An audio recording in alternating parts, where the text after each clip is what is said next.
sou a Francisca Letícia e vou falar sobre exames microbiológicos. Esses exames trabalham com coleta de protozoários, bactérias, vírus, fungos.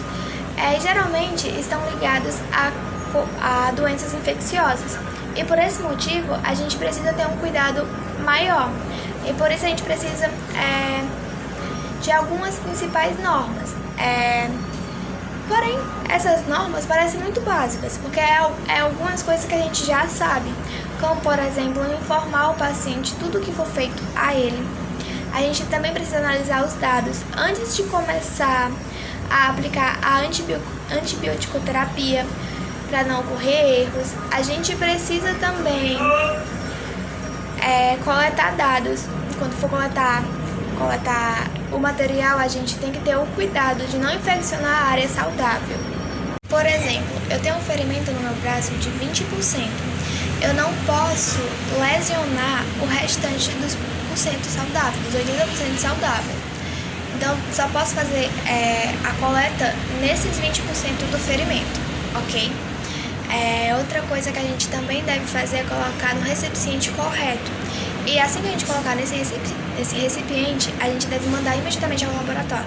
E quando não for possível, a gente coloca no meio de transporte com temperatura adequada, que a Clara vai falar mais abertamente lá na frente sobre isso. A guia, e também a gente deve prestar atenção na guia desse paciente. Então pode fazer esse exame quando o paciente mostrar a guia com o nome dele, idade e tudo, com o nome do médico que solicitou, com o carimbo do médico e todo esse processo, ok? Vou falar sobre os cuidados de biossegurança. Todo mundo que vai ver esse vídeo, eu acredito que lembrem que a gente estudou biossegurança no passado. E a gente estudou sobre EPI e EPC, que é equipamento de proteção individual e equipamento de proteção coletiva. E a gente vai falar sobre um pouquinho sobre quais são os equipamentos que a gente usa para fazer esses exames. Como todo procedimento, não todo procedimento, mas o uso de luvas é essencial. E ele não substitui o uso de lavar as mãos. Não nesse caso, porque são ferimentos que a gente não sabe de onde que veio, não sabe se é uma doença infecciosa ou não. Eu já falei pra vocês que tem os EPIs, os EPCs. Fora isso, a gente também precisa adotar boas práticas de biossegurança para que a gente possa ficar sempre protegido. Quais são essas boas práticas? São usar a luva, mesmo que depois a gente lave as mãos, não substitui. Toda coleta é uma potencial infecção, tem possibilidade de se infectar com aquilo, porque a gente não sabe proceder. Roupas que a gente usa dentro do laboratório não pode ser usada fora do laboratório. Não pode comer, nem beber, nem passar produtos no laboratório. Não reencapar agulhas e todo um processo, certo? Eu aconselho vocês a irem olhar a apostila, porque lá tem muita mais coisas. E o laboratório, ele pode negar aceitar essa coleta de exame? Sim, porém, sim. Inclusive, esse critério dele, porque eles são bastante criteriosos a respeito de recolher, de aceitar a coleta para fazer os exames, é bastante eficaz para o resultado do exame. Quais são esses critérios? Os critérios são: eles podem negar quando não tiver com a identificação adequada, não tiver o nome da pessoa, não tiver o que é que eles querem daquele exame.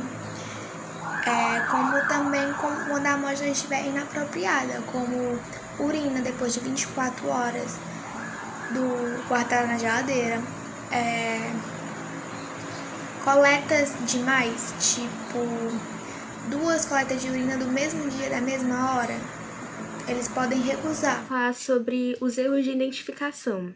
Dentre eles está a discrepância, ou seja, a diferença entre a identificação da amostra e o pedido do médico.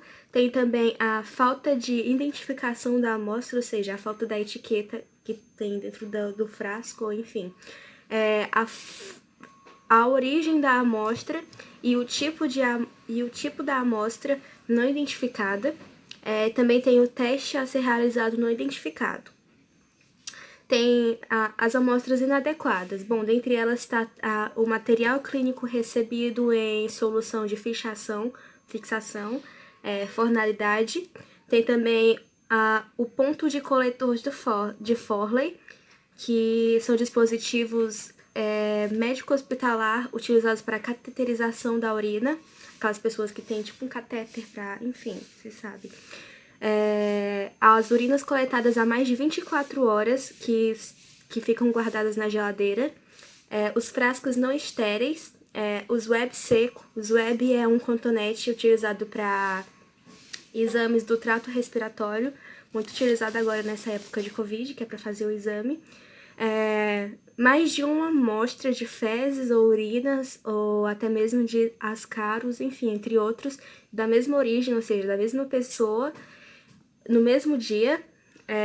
O swab único, um cotonete único para múltiplas requisições de testes microbiológicos, ou seja, um único cotonete para vários tipos de exames. As amostras das características acima, elas são inadequadas e devem ter contato prévio com o médico solicitante. Modelo de requisição de análise microbiológica e identificação da amostra. O módulo da requisição, ele deve ser preenchido com letra legível, assinando assim o nome do paciente completo, a idade, o endereço, o leito, que é onde ele vai ficar, né? O médico requisitante tem que ter o nome dele legível e ainda o carimbozinho dele, tem que ter o tipo de amostra, os exames solicitados, a data e a hora da coleta, que é bastante importante isso, o início dos primeiros sintomas da doença, que é a base da suspeita. Ou seja, se você vai fazer o exame é porque você tem suspeita de alguma doença, então você tem que colocar os sintomas lá. A etiqueta da amostra, que é a identificação da amostra. É bastante importante colocar o nome, a localização do paciente, o leito, o tipo e a tipografia da amostra. Essas 3 coisas são bastante importantes. Lembrando que todas as amostras elas devem ser identificadas e acompanhadas de requisição médicas devidamente preenchidas. Bom, o transporte de amostras. Bom, é necessário transportar as amostras imediatamente para o laboratório, com a finalidade de assegurar a sobrevivência do micro-organismo, evitar o contato prolongado do micro-organismo com os anestésicos utilizados na coleta, para que não sofra ou exerça uma ação antibactericida, evitar erros de interpretação na cultura quantitativa da urina. É necessário também consultar o laboratório antecipadamente para saber se tem transporte, para saber se tem um meio de transporte para levar para levar as amostras até lá. Também o material que consome o swab, o cotonetezinho, ele deve ser imediatamente levado, imediatamente processado ou imerso ao meio de transporte para que não ultrapassa o tempo indicado pelo laboratório, que é até 8 horas. E o meio de transporte ele serve para manter a viabilidade e também para que não permita que se multiplique a bactéria, para que não permita a multiplicação da bactéria, para que não, enfim. E o material que tem que suspeita da presença de uma bactéria bastante sensível, como enfim, eu vou colocar os nomes aqui para vocês verem, como essas bactérias aqui, devem ser coletadas no próprio no próprio meio de cultura e enviado imediatamente para o laboratório. Exames microbiológicos realizados no LACEN. Bom, dentre deles está a urinocultura. A urinocultura é o exame de urina. Bom, que é realizado na fase aguda da doença. Nele tem vários tipos de técnicas de coleta.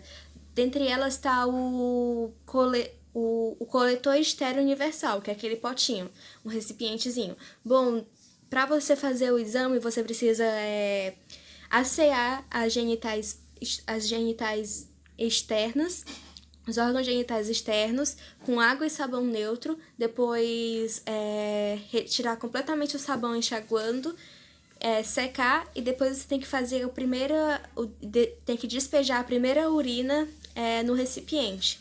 Também tem a das crianças que necessitam de um coletor, que é o mesmo processo, você tem que assear com água e sabão neutro, tirar totalmente o sabão, enxaguando, limpar com uma toalha limpa, secar com uma toalha limpa, e depois você pega o coletor, tira a parte adesiva que tem nele e adere à região genitária externa da criança de uma forma que não haja vazamento. E é indicado que você fique trocando de 30 em 30 minutos o coletor até que a criança faça o xixi. Bom, o pedido ele deve ser imediatamente... Bom, o pedido não, a coleta ela deve ser imediatamente levada para o laboratório dentro de 1 hora. Caso não seja realizado, caso não seja possível, né, mandar dentro de 1 hora, é necessário que você coloque dentro da geladeira, no período máximo, deixe guardado dentro da geladeira e envie depois numa caixa com gelo, não ultrapassando as 24 horas. Bom, tem também a punção suprapúbica, que só é pedida assim pelos médicos em crianças pequenas ou recém-nascidas que esteja com suspeita de infecção urinária. Bom, um dos casos assim de rejeição da coleta é quando a amostra ela fica mais de 4 horas no recipiente sem refrigeração. Daí essa amostra não vai mais servir para nada, não é mais aceita. Enfim, o prazo de chegada do resultado é de 5 dias úteis após a chegada do material ao LACEN. Então, é isso. O óculos e também a máscara facial. E tanto o óculos como a máscara são usadas geralmente quando há potencialidade de infecção por aerosóis. E também fora esses 3, tem também o uso do jaleco, mas lá na frente eu vou falar que as roupas externas, aquelas roupas que são usadas no laboratório, não podem ser usadas fora. E isso inclui o uso do jaleco. Muitas vezes tem até meme de gente falando que tal pessoa no terminal com jaleco. Isso não pode, porque você pode estar pondo em risco outras pessoas e até mesmo você. Também os EP6, que é Regulamento de Proteção Coletiva, que tem essa bancada aqui de cima, que é para proteger